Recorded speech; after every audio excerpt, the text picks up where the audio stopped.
Kamandanu menanyakan perihal Sakawuni pada Ki Sugata Brahma. Selama ini memang dia tidak banyak mengetahui tentang diri gadis itu. Dia hanya melihat Sakawuni dari balik kacamata lahirnya. Sedangkan latar belakang kehidupan gadis itu masih sama sekali gelap. Ki Sugata Brahma mengerutkan keningnya sebentar, seperti ingin mengingat peristiwa yang sudah lama terjadi.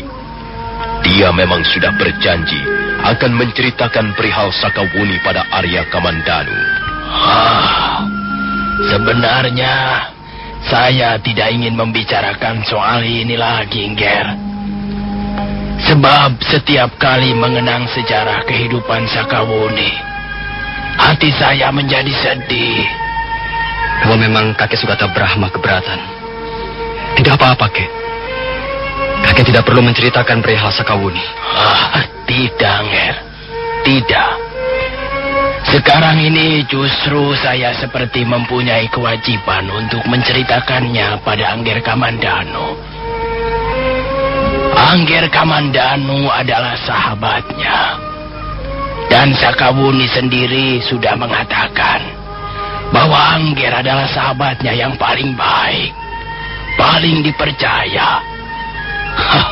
Angger tidak perlu merasa sungkan-sungkan untuk mendengarkan cerita saya ini nanti.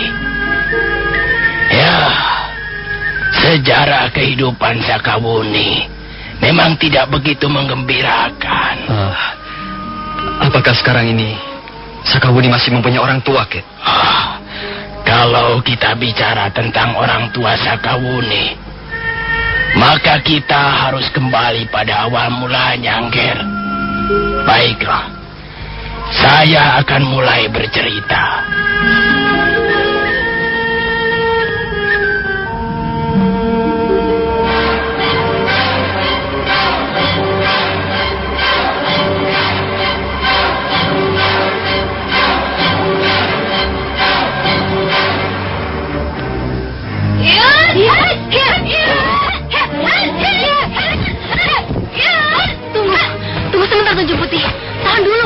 Tunjung Kuning, rupanya gadis ini sudah mempersiapkan diri dengan sebaik-baiknya.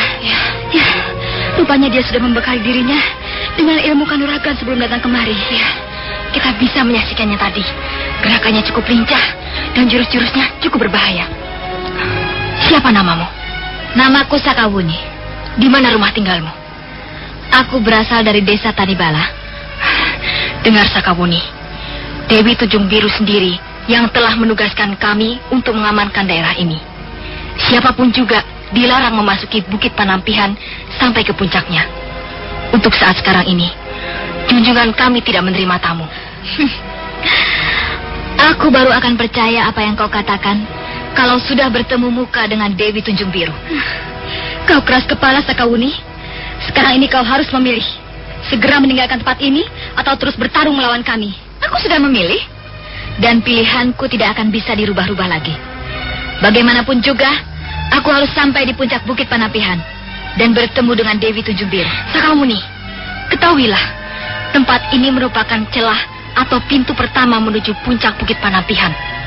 Mungkin kau bisa melewati pintu pertama ini, tapi belum tentu kau akan berhasil melewati pintu berikutnya.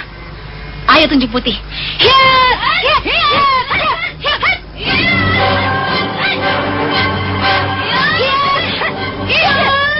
Hati-hati Tunjung Putih. Hati-hati.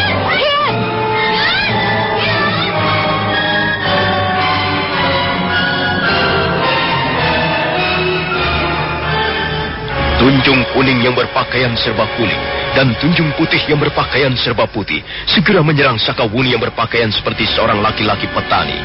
Mereka berdua terus merangsek. Serangan mereka datang sini berganti, bagaikan pukulan gelombang di pinggir pantai.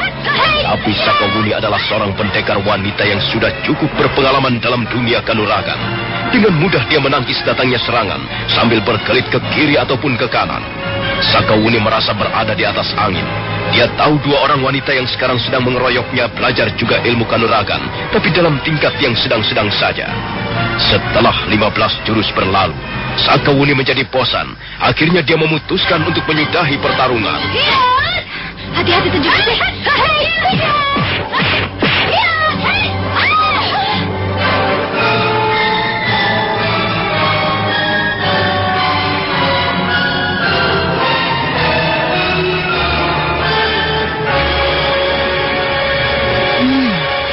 Rupanya Bukit Panampihan itu mempunyai banyak celah atau pintu masuk. Dan rupanya setiap celah dijaga dengan ketat. Untung aku bisa segera mengalahkan Tunjung Kuning dan Tunjung Putih. Tapi sekarang aku harus lebih berhati-hati. Aku akan memasuki celah yang kedua. Dan aku yakin celah yang kedua itu pun ada penjaganya. Dan pasti penjaganya jauh lebih tangguh dibanding Tunjung Kuning dan Tunjung Putih.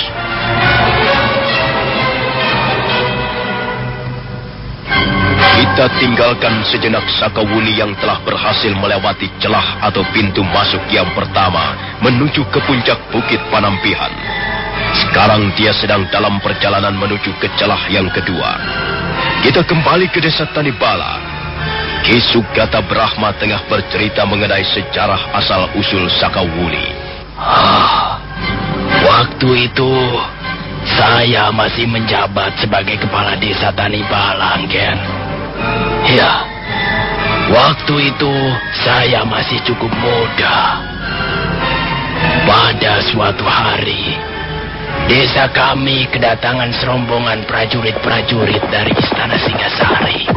Pada waktu itu, Singasari diperintah oleh Sang Prabu Kertanegara.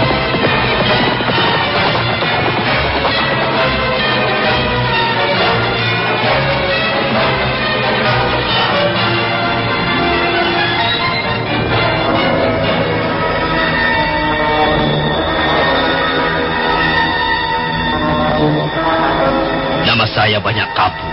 Iya. Dan di sebelah saya ini Kebu Anabrang. Iya. Sedangkan mereka yang ada di luar adalah prajurit-prajurit Singasari. Iya. Rupanya tuan-tuan sekalian adalah prajurit-prajurit dari Singasari. Aduh, hamba sungguh-sungguh tidak menduga bahwa hamba akan mendapat penghormatan demikian besarnya. Kami sedang mengadakan perjalanan keliling Ki Sugata Brahma. Kami sudah mengitari 3 buah gunung.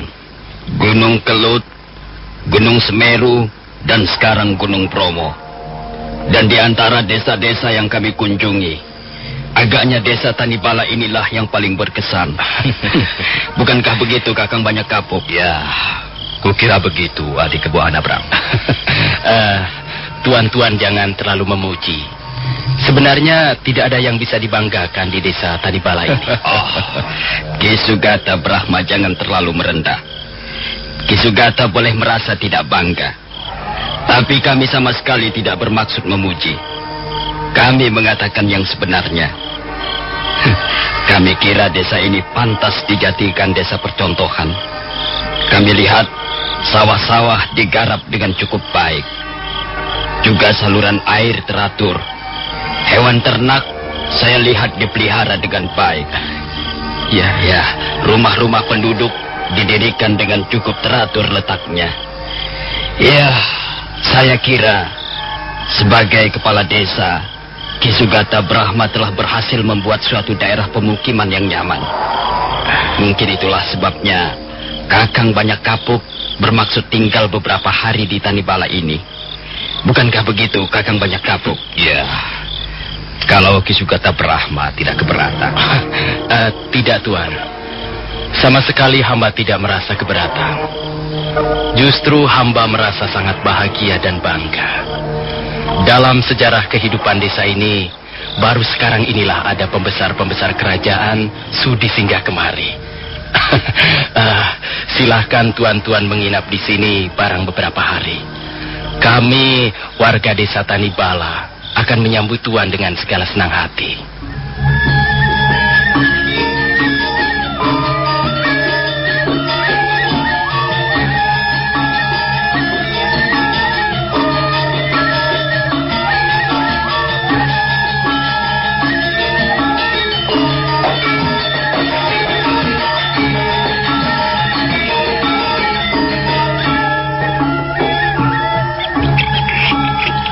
Pagi cerah.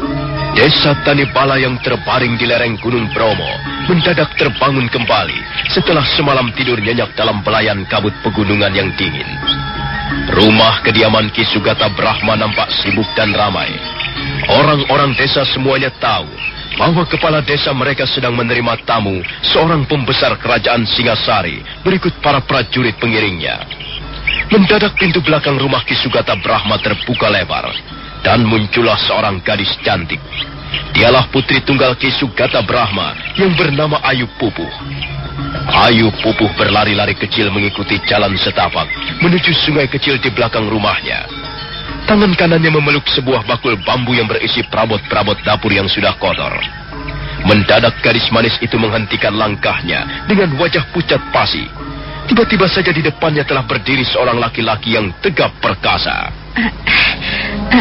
Maaf, Gusti. Kaukah yang bernama Ayu Pupuh, putri tunggal Ki Sugata Brahma? Benar, Gusti. Hambalah yang bernama Ayu Pupuh. Maaf, Gusti. Hamba mau ke sungai. Hamba harus segera mencuci perabot-perabot yang kotor ini. Apakah sungai itu letaknya jauh dari sini? Tidak, Gusti. Itu, di sana. Di bawah rimpunan pohon-pohon bambu itu. Maaf, Gusti. Tunggu sebentar, Pupuh. Kalau sungai itu tidak jauh letaknya, marilah kita pergi bersama-sama. Aku akan sekalian mencuci pakaianku yang sudah kotor. Biarlah hamba yang mencucinya, Gusti. Gusti tunggu saja di rumah. Biar hamba saja yang mencucinya. Oh, jangan. Aku juga sudah biasa mencuci pakaianku sendiri. Hah? Ayolah, Pupuh. Jangan, Gusti. Gusti jangan berjalan-jalan dengan hamba. Hamba hanyalah seorang gadis desa biasa. Sedangkan Gusti adalah seorang pembesar kerajaan. Gusti nanti bisa menjadi bahan pembicaraan yang kurang baik di antara teman-teman Gusti. Itu tidak akan terjadi. Dan lagi, kalau mereka mau membicarakannya, biar saja. Toh kita tidak melakukan hal-hal yang buruk. Ayolah, Pupuh. Kau mencuci perabot-perabot dapurmu. Aku akan mencuci pakaianku yang kotor. Sementara itu, kita bisa bekerja sambil berbicara tentang berbagai hal. Ayolah. Jadi kau sudah sering mendengar tentang diriku, Pupuh? Nama Gusti Banyak Kapuk sudah terkenal sampai ke pelosok-pelosok desa. Gusti Banyak Kapuk terkenal sebagai salah seorang senopati agung kerajaan Singasari yang gagah berani. Tentu saja hamba sudah banyak mengenal tentang Gusti Banyak Kapuk. Tidak kuduga. Rupanya aku cukup mempunyai nama juga. Rupanya Gusti Banyak Kapuk tidak begitu menyadari ketenaran Gusti sebagai seorang senopati agung. Sudahlah, Pupuh. Aku tidak mau lagi berbicara soal diriku. Nanti aku menjadi besar kepala. Lebih baik kita bicara soal yang lain saja. Oh ya, marilah kita bicara tentang desamu ini. Kukira desa Tanibala ini cukup menyenangkan untuk tempat tinggal. Kalau saja aku tidak mempunyai tugas-tugas kenegaraan yang berat, rasanya aku betah untuk tinggal di sini selama-lamanya. Tak ada yang bisa dikerjakan di desa yang terpencil ini, Gusti. Apa katamu? Tak ada yang bisa dikerjakan di tempat ini? Iya. Kukira banyak sekali yang bisa dikerjakan di desa Tanibala ini. Setidak-tidaknya di sini aku bisa melihat seorang gadis desa yang cantik dan manis yang bernama Ayu Pupuh. Gusti, hamba hanyalah seorang gadis desa. Ayu Pupuh, kau tidak perlu merasa berkecil hati menjadi seorang gadis desa. Apa salahnya menjadi gadis desa? Kalau kita ingin melihat wujudnya kesetiaan, ketulusan hati, kemurnian pikiran, maka kita harus berpaling pada sosok tubuh seorang gadis desa. Lihatlah, burung-burung itu terbang di udara, melintas dari pohon yang satu ke pohon yang lain. Nah, lihatlah, air sungai yang bening itu mengalir tiada hentinya. Mengalir sepanjang musim, tiada lelah sedikit pun. Iya, Gusti. Dan lihatlah gugusan bukit yang membiru di kejauhan itu. Semuanya masih bersifat alami. Belum ada yang tercemar oleh tangan-tangan manusia jahil. Demikian juga gadis desa. Dia bergerak seperti burung. Dan dia tabah seperti air sungai. Dan dia indah seperti gunung dan bukit. Maaf Gusti, hamba sudah selesai. Hamba harus segera pulang. Oh, tunggu Pupu. Ada yang ingin kutanyakan padamu. Apakah itu Gusti? Apakah kau sudah mempunyai seorang kekasih? Maaf Gusti, maaf. Hamba harus segera pulang.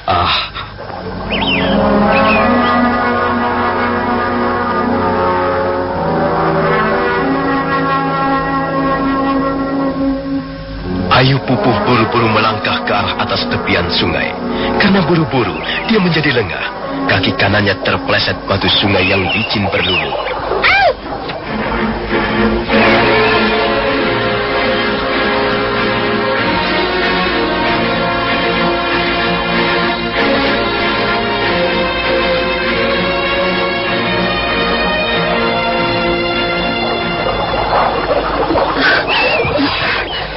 Maaf Gusti, maaf. Hamba tidak sengaja. Sungguh Gusti, ampun. Hamba benar-benar tidak sengaja. Tidak apa-apa. Untung aku segera menyambar tubuhmu. Kalau tidak, tentu kau akan terjatuh ke sungai. Tapi pakaian Gusti jadi basah semuanya. Pakaian yang basah bisa dikeringkan. Tapi kesempatan yang indah jarang didapatkan. Mendengar kata-kata banyak kapuk, Ayu Pupuh melengos. Wajahnya menjadi merah. Gadis itu kemudian berdiri dan berlari-lari pulang ke rumahnya. Banyak kapuk mengiringi berlari-lari di belakangnya. Mereka berlari-lari kecil seperti dua ekor burung yang berkejaran di udara terbuka. Sekali waktu Ayu Pupuh berhenti untuk menengok sebentar, kemudian berlari lagi. Ayu Pupuh terus berlari-lari kecil di atas jalan setapak yang menuju ke belakang rumahnya. Ada perasaan aneh yang belum pernah dikenal sebelumnya, mulai merambat pelan-pelan menuju relung-relung hatinya. Malam harinya, Ayu Pupuh menjadi gelisah. Dia hampir tidak bisa memejamkan matanya parang sepicing pun. Demikian juga banyak kapuk. Sampai menjelang dini hari, dia belum juga bisa melupakan peristiwa yang baru saja dialaminya bersama Ayu Pupuh.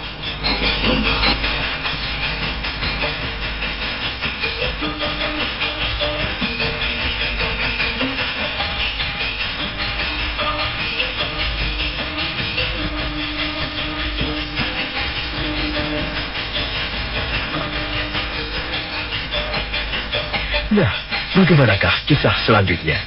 Apakah yang akan terjadi dengan Ayu Pupuh dan banyak kapuk, seperti yang diceritakan oleh Ki Sugata Brahma pada Arya Kamandanu? Dan bagaimana dengan Sakawuni? Apakah dia akan berhasil mencapai puncak Bukit Panampihan? Saudara pendengar, silakan menunggu seri berikutnya. Sampai jumpa.